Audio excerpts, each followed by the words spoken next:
ఈసారి కప్పు మనదే అంటూ టోర్నీ ప్రారంభానికి ముందు ఊదరగొట్టడం, ఆ తర్వాత ఉత్త చేతులతో ఇంటికి వెళ్లడం బెంగళూరుకు అలవాటైపోయింది. కోహ్లీ, డూప్లెసిస్, మాక్స్వెల్ లాంటి ప్రపంచ స్థాయి ఆటగాళ్లు ఉన్న బెంగళూరుకు ఐపీఎల్లో మరోసారి చెత్త రికార్డే మూటగట్టుకుంది.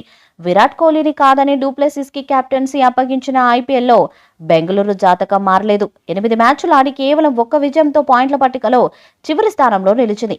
కోల్కతాతో మ్యాచ్లో ఓటమిని ఫ్యాన్స్ జీర్ణించుకోలేకపోతున్నారు. ఇక లీగులో భాగంగా తన 9వ మ్యాచ్ని ఎస్ఆర్హెచ్తో ఆడనుంది. RCB versus SRH.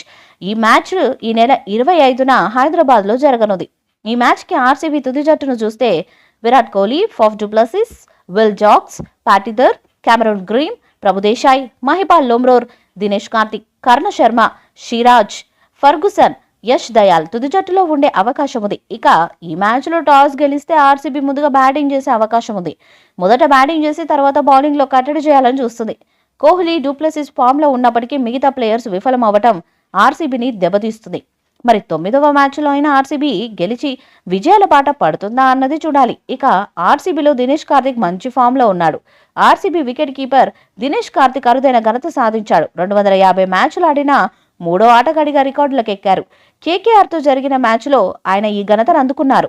అగ్రస్థానంలో మహేంద్ర సింగ్ ధోని 257 మ్యాచ్లు, ఆ తర్వాత రోహిత్ శర్మ 250 మ్యాచెస్, విరాట్ కోహ్లీ 245 మ్యాచ్లు, రవీంద్ర జడేజా 233 మ్యాచెస్తో ఉన్నారు.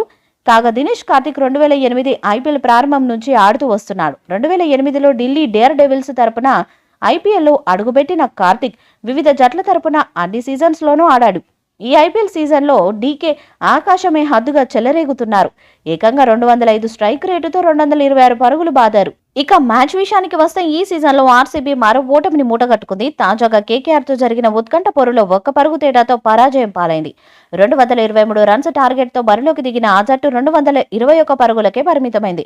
చివరి ఓవర్లో కర్ణ శర్మ 3 సిక్సర్లు కొట్టినా అతడు అవుట్ కావడంతో ఆర్సీబీ ఓటమి చెందింది. కేకేఆర్ బౌలర్స్లో రసెల్ 3, హర్షిత్ నారాయణ్ తలో 2 వికెట్లు తీసి జట్టు విజయంలో కీలక పాత్రను పోషించారు. మరోవైపు ఈ ఓటమితో ఆర్సీబీ ప్లే ఆఫ్ ఆశలు ఆవిరైపోయాయి. ఇక మిగిలిన మ్యాచ్లో అయినా విజయాలు సాధించి ఫ్యాన్స్ ను అలరించాలని ఆర్సీబీ చూస్తుంది. మరి ఎస్ఆర్హెచ్తో జరిగే మ్యాచ్లో ఆర్సీబీ ఎలాంటి ప్రదర్శన చేస్తుందో చూడాలి. ఈ వీడియోపై మీ అభిప్రాయాన్ని కామెంట్ బాక్స్లో తెలియజేయండి. ఈ వీడియో మీకు నచ్చితే లైక్ చేయండి, షేర్ చేయండి, కామెంట్ చేయండి. మరిన్ని అప్డేట్స్ కోసం మన ఛానల్ని సబ్స్క్రైబ్ చేయండి. అలానే పక్కనే ఉన్న గంట సింబల్ గట్టిగా కొట్టండి.